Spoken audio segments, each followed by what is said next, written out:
এটা কোনো দুর্ঘটনা নয়, এ ক্ষমার অযোগ্য অপরাধ গেটম্যান করেছে। হিউম্যান এরর, মানুষের ভুলের জন্য হয়েছে। মর্মান্তিক একটা ঘটনাতে মারা গেছে, খুব পেনফুল সবার কাছে। আমি খুব আর্লি মর্নিং থেকেই ওখানকার এসপির সঙ্গে টাচে ছিলাম।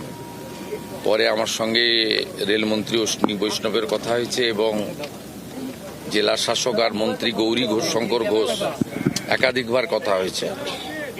রেলও আমার টাচে ছিল, ওখানকার প্রাক্তন সাংসদও আমাকে মেসেজ করেছিলেন।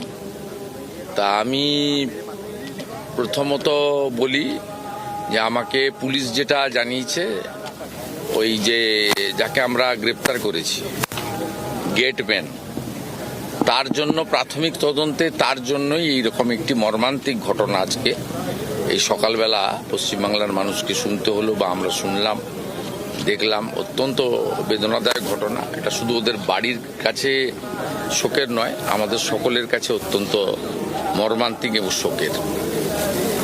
হসপিটালে নেওয়া হয়েছিল, তার মধ্যে হসপিটালে আরো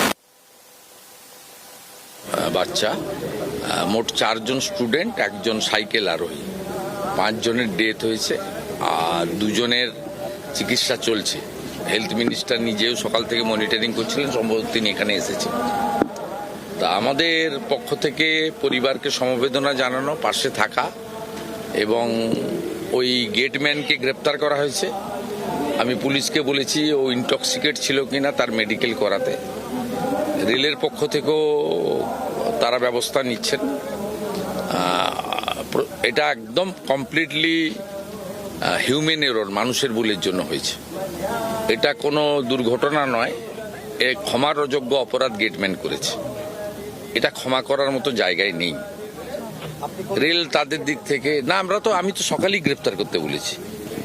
প্রথমেই আমি সকাল 9টার সময় এসপিকে বলেছি আপনি গেটম্যানকে ধরুন, কারণ ইনিশিয়ালি আমি পেয়ে গেছিলাম প্রাইমারি রিপোর্টটা। তো পুলিশই অ্যারেস্ট করেছে, ওয়েস্ট বেঙ্গল পুলিশ।